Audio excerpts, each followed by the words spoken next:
ওকে, hello guys. তো এটা আমার ভিডিও লেকচার সিরিজের 3 নাম্বার লেকচার এবং আজকে আমরা পড়বো অ্যাটমিক মডেল বা পরমাণুর মডেল নিয়ে। পরমাণুর মডেল বলতে কি বোঝায়? পরমাণুর মডেল বলতে বোঝায় একটি পরমাণুর মধ্যে ইলেকট্রন, প্রোটন এবং নিউট্রনগুলো কিভাবে সজ্জিত থাকে তার একটি জ্যামিতিক চিত্র বা তার যে রিপ্রেজেন্টেশন একটি। ওকে, তো অ্যাটমিক মডেল সর্বপ্রথম যে অ্যাটমিক মডেলটি মোটামুটি গ্রহণযোগ্য হয় সেটি ছিল 1904 সালে। 1904 সালে জে জে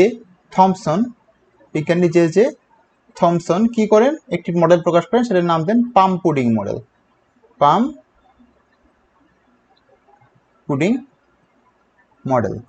সেই মডেলে কি হচ্ছে? সেই মডেলের মধ্যে চিন্তা করা হয়তো একটি বৃত্তাকার জায়গার মধ্যে, হ্যাঁ, সেখানে কি থাকতো? পজিটিভ আয়ন থাকতো, নেগেটিভ আয়ন থাকতো, হ্যাঁ, আবার নিউট্রন থাকতো। তো এইসব মানে একটা পুডিংয়ের উপর কিশমিশ ছড়াই দিলে যেরকম দেখা যায় সেরকম ভাবেই সমান সংখ্যক প্রোটন এবং ইলেকট্রন থাকতো এবং কি থাকতো? নিউট্রন থাকতো। ওকে, এটা ছিল পাম্প পুডিং মডেল। এতে মানে কোনো কক্ষপথ ছিল না, ইলেকট্রনের এইসব টাইপের জিনিস। ওকে, তো এটা নিয়ে গবেষণা চলতেছিল। তখনও কিন্তু নিউক্লিয়াসের আবিষ্কার হয়নি। নিউক্লিয়াস মানে পরমাণুর মধ্যে নিউক্লিয়াস, এটা তখন আবিষ্কৃত হয়নি, কারণ হচ্ছে আমাদের মাইক্রোস্কোপের অভাব। ওকে, তো এখন আমরা তারপর 1911 সালে বিজ্ঞানী রাদারফোর্ড তিনি কি করলেন?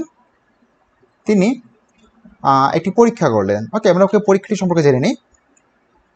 যে পরীক্ষাটি এই 1904 সালে যে থমসনের যে পরমাণু মডেল আছে সেই মডেলকে সংশোধিত করে। ওকে, তো তার এই পরীক্ষাটি আমি জানি পরীক্ষাটি কিভাবে হয়েছিল। পরীক্ষাটার জন্য তিনি করেছিলেন, দেখি আগে আমরা রেকর্ডিং হচ্ছে কিনা। হ্যাঁ, রেকর্ডিং হচ্ছে। তো তিনি একটা মেটালের পাতলা ফয়েল প্লেট নিয়েছিলেন, একদম পাতলা ফয়েল প্লেট। এটা হচ্ছে কি একটা মেটাল প্লেট, বা ধরো সোনার প্লেট হতে পারে। ধরো আমরা সোনার একটা প্লেট, একবারে পাতলা।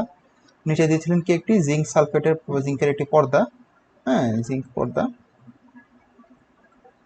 যেটি কি করে আলফারে ক্যাপচার করতে পারে এবং একটি আলফারে শ্যুট করতে পারে এমন একটি যন্ত্র। কিরে আলফারে দ্বিধনাত্মক হিলিয়াম নিউক্লিয়াস, সেটা হচ্ছে আলফারে যাতে শ্যুট করতে পারে, এটা একটা কি পজিটিভলি চার্জ একটা রশ্মি, সেই রশ্মি শ্যুট করতে পারে যাতে, এমনটাই নিয়েছিলেন। সেই রশ্মি কি করে? সেই রশ্মি এই পাতলা মানে ধাতুর যে প্লেটটা আছে সেই প্লেটটাকে ভেদ করে তার পিছনে যে জিঙ্ক পর্দা আছে সেখানে তার একটা মানে পদক্ষেপ তৈরি, মানে তার একটা প্রতিচ্ছবি বা একটা কি বলেন, এটা সিগনেচার তৈরি করবে, একটা ডট তৈরি করবে, যাতে বোঝা যায় সে পাস করছে।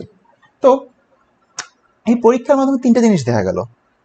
এক নম্বর হচ্ছে এই যে এখান দিয়ে পাস করার সময় এই মানে ধাতব প্লেট দিয়ে রশ্মিগুলো পাস করার সময় বেশিরভাগ রশ্মি এভাবে মানে বরাবর চলে গেছে, কোনো রকম বক্রতা নেই এবং সেটি স্ট্রেট এই জিঙ্ক পর্দায় চলে গেছে। হ্যাঁ, কি হলো? নো ডিফ্লেক্টিং, কোনো বক্রতা নেই, নো ডিফ্লেক্টিং, এটা বেশিরভাগ রশ্মির ক্ষেত্রেই। ওকে, সেটা গ্রহণযোগ্যতা পাইতো, কারণ পাম্পোডিং মডেলের ক্ষেত্রেও তাই হইতো, যেহেতু পরমাণু চার্জ নিরপেক্ষ, তার মধ্যে কোনো ঝামেলা নেই। তো সেগুলোর মধ্যে কোনো, যেহেতু ধনাত্মক রশ্মি দেওয়ার পরেও যেহেতু চার্জ নিরপেক্ষতার কারণে তার উপর কোনো ইফেক্ট পড়বে না এবং সোজাসুজি যাবে, সেটা খুব গ্রহণযোগ্য একটা রেজাল্ট ছিল। কারণ কি সমধর্মী, আমি কেন বক্রতার কথা বলতেছি, আচ্ছা তারপর পয়েন্ট আমরা আগে আসি। তারপর 2 নম্বর পয়েন্টটি হচ্ছে যে সেটি কি করতো, তার মধ্যে কিছু রশ্মির ক্ষেত্রে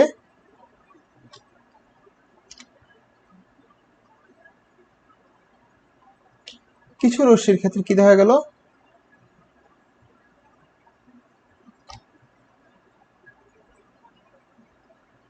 রিফ্লেক্টিং।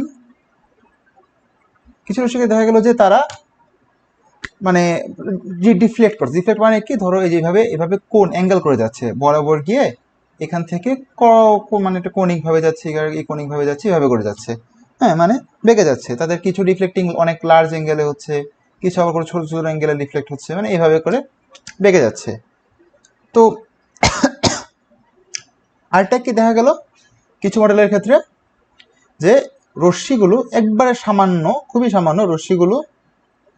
সামান্য ক্ষেত্রে 3 নম্বর পদ্ধতি হচ্ছে রশ্মিগুলো বেঁকে যায়, মানে রশ্মিগুলো উল্টো হয়ে যাচ্ছে, মানে রশ্মিগুলো ব্যাকফায়ার করছে, মানে রিফ্লেক্ট হচ্ছে, ব্যাকফায়ার হচ্ছে, মানে হচ্ছে এখানে এসে, ধরো এখানে আসলো, এখানে এসে সে আবার উল্টা এই পথে চলে গেল। ওকে, তো এই 1 নাম্বারটা পাম্পুডিং মডেল অনুযায়ী ঠিক ছিল, কিন্তু 2 আর 3 নাম্বারের জন্য মনে প্রশ্ন উঠলো যে কেন রশ্মি বেঁকে যাচ্ছে বা কেন সে একদম বেঁকে উল্টা দিকে ঘুরে আসছে। হ্যাঁ, সো এটা থেকে একটা সিদ্ধান্তে আসলো যে পরমাণুতে যেহেতু বেশিরভাগ রশ্মি বেঁকে যাচ্ছে, তাই পরমাণুর বেশিরভাগ রশ্মি সোজাসুজি যাচ্ছে, তাই পরমাণুর বেশিরভাগ জায়গা ফাঁকা। পরমাণুর পজিটিভ চার্জটা, এবং দেখতেছি যেহেতু আলফা কণার কি বলছিলাম, আলফা কণার চার্জ হচ্ছে পজিটিভ, আলফা কণাগুলো বেঁকে যাচ্ছে, আলফা কণাগুলো কি করছে, বেঁকে যাচ্ছে খুব মানে কিছু ক্ষেত্রে। সেই জন্য পরমাণুর পজিটিভ চার্জও তার নেগেটিভ চার্জ যে জায়গার এরিয়া থাকে তার থেকে খুব সামান্য এলাকায়, পরমাণুর খুব সামান্য জায়গা জুড়ে পজিটিভলি চার্জ জায়গাটা থাকে। ওকে, তো এই পজিটিভলি চার্জ জায়গার তিনি নাম দেন কি, নিউক্লিয়াস।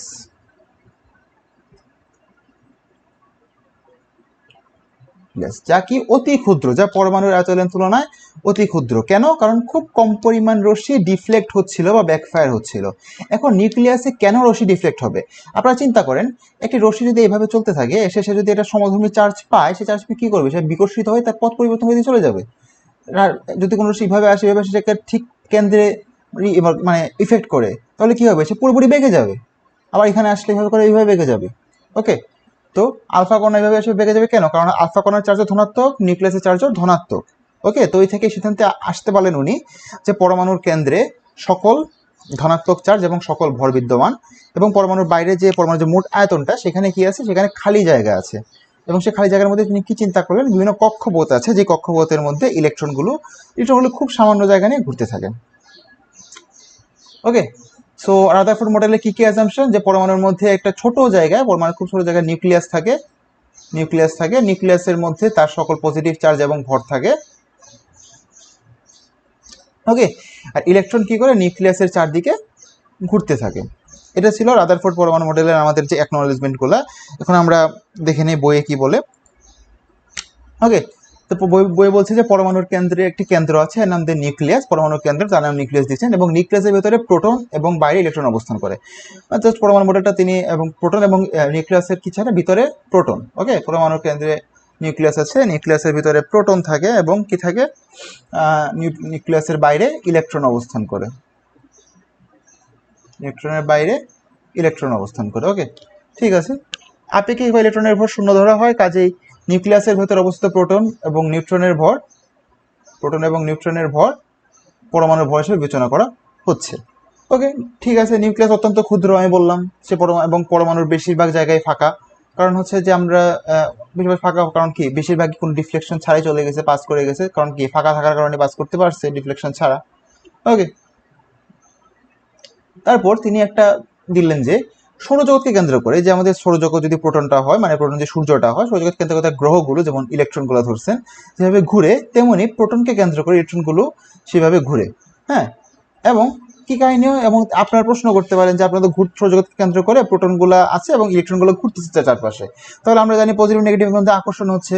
হ্যাঁ, তাহলে কেন হচ্ছে না? মানে কেন তারা একে অপরের কাছে মিশে যাচ্ছে না? তো এটার প্রশ্নটা তিনি ব্যাখ্যা এভাবে দিয়েছেন যে আমরা জানি যদি কোনো বস্তু গোলাকার পথে ঘুরে, আপনি একটা সুতা নেন, সুতা নিয়ে মাথার উপরে ঘোরান, দেখবেন সেটি বেরোতে চেষ্টা করছে, মানে বেরোতে চেষ্টা করছে। প্রত্যেক ক্ষেত্রে কি হচ্ছে? সে এই চক্র থেকে বেরোতে চেষ্টা করবে, কারণ আপনি বের হচ্ছেন, এখন আপনি ধরে রেখেছেন তাই।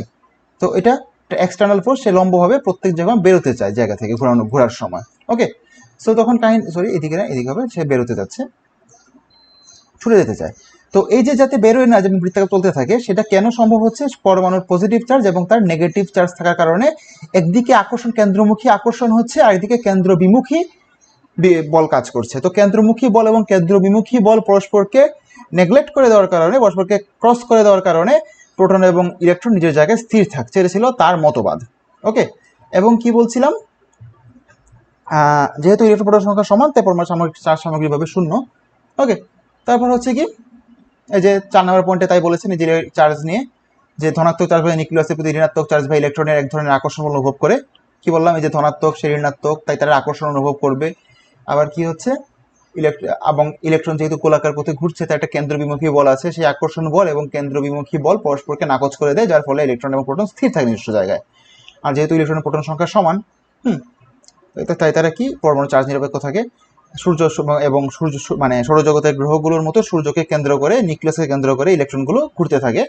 ওকে, তো অ্যাজ রাদারফোর্ডের মডেলটিকে তিনি সৌরজগতের সাথে কম্পেয়ার করেছিলেন, তারটাকে সৌর মডেল বলা হয়, এবং যেহেতু তিনি প্রথম নিউক্লিয়াসের ধারণা আনেন, একটি নিউক্লিয় মডেলও বলা হয়।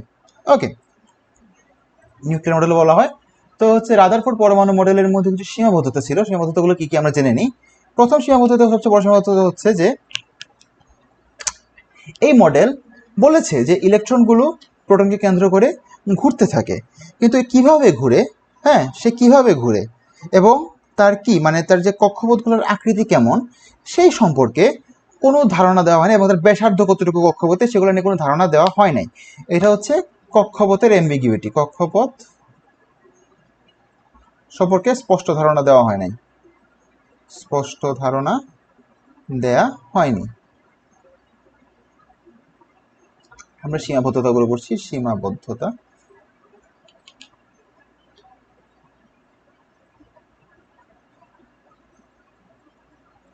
কক্ষপথ সম্পর্কে স্পষ্ট ধারণা দেওয়া হয়নি। 2 নাম্বার কি হচ্ছে, 2 নাম্বার হচ্ছে যে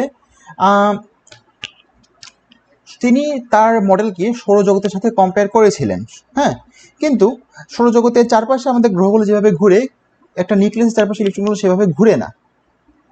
মানে প্রকৃতপক্ষে পরীক্ষা করে দেখা গিয়েছে যে এটি সৌরজগতের চারপাশে গ্রহগুলো যেভাবে ঘুরে, নিউক্লিয়াসের চারপাশে ইলেকট্রনগুলো সেভাবে ঘুরে না।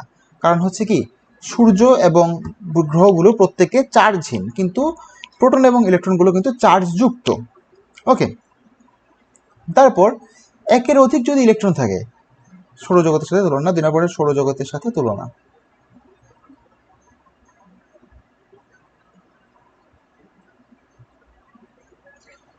তারপর আমরা 3 নম্বর পয়েন্টে আসি। 3 নম্বর পয়েন্টটা কি, 3 নম্বর পয়েন্টটা হচ্ছে আমাদের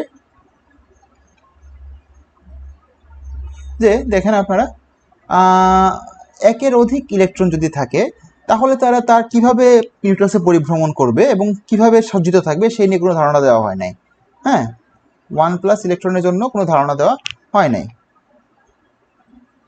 তারপর 4 নম্বর পয়েন্টে কি আছে, 4 নম্বর পয়েন্টে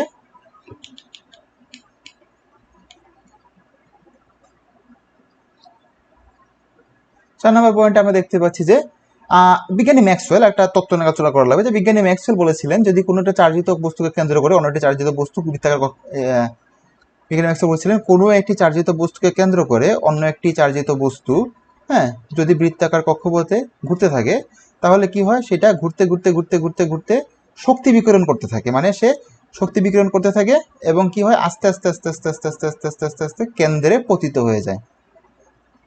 ওকে, মানে প্রোটনের ভিতরে সে ঢুকে যাওয়ার কথা। কোনো একটা চার্জিত বস্তু যদি বৃত্তাকার পথে ঘুরতে থাকে, কোনো একটা চার্জিত বস্তু, আমি আবার বলছি, কোনো একটি চার্জিত বস্তু যদি বৃত্তাকার পথে ঘুরতে থাকে তাহলে তা ঘোরার সময় শক্তি বিকিরণ করে, হ্যাঁ, এবং শক্তি বিকিরণ করতে করতে ধীরে ধীরে কেন্দ্রের দিকে ধাবিত হয় এবং কেন্দ্রে এসে শেষ পর্যন্ত কেন্দ্রে চলে আসে। তো ইলেকট্রন বৃত্তাকার পথে ঘুরছে, হ্যাঁ, সৌরজগতে বৃত্তাকার পথে ঘুরছে, ঘুরতে ঘুরতে তার শক্তি বিকিরণ করার কথা, যেহেতু সে চার্জিত তার শক্তি বিকিরণ করার কথা, হ্যাঁ, কিন্তু ইলেকট্রন থেকে প্রকৃত অর্থে দেখা যায় যে শক্তি বিকিরণ করে না, এবং শক্তি বিকিরণ করতে করতে তার কক্ষপথের ব্যাসার্ধ কমতে কমতে সে কেন্দ্রে চলে আসার কথা, হ্যাঁ, কিন্তু আলটিমেটলি কখনো ইলেকট্রনকে কেন্দ্রে প্রবেশ করতে দেখা যায় না। কেন্দ্রে শুধুমাত্র প্রোটন এবং নিউট্রন থাকে, কেন্দ্রে প্রবেশ করলে পরমাণু আনস্টেবল হয়ে যাবে, এটা পরমাণু স্ট্রাকচার হবে না। ওকে, তো বিজ্ঞানী ম্যাক্সওয়েলের তত্ত্ব দ্বারা এই তত্ত্বটির সীমাবদ্ধতাগুলো ভালো করে ফুটে এসেছে, এবং তখন নতুন একটা মডেল দরকার ছিল, এবং সেই জন্য মানে ফার্দার গবেষণা চলতে থাকে একটা পারফেক্ট মডেলের জন্য। ওকে,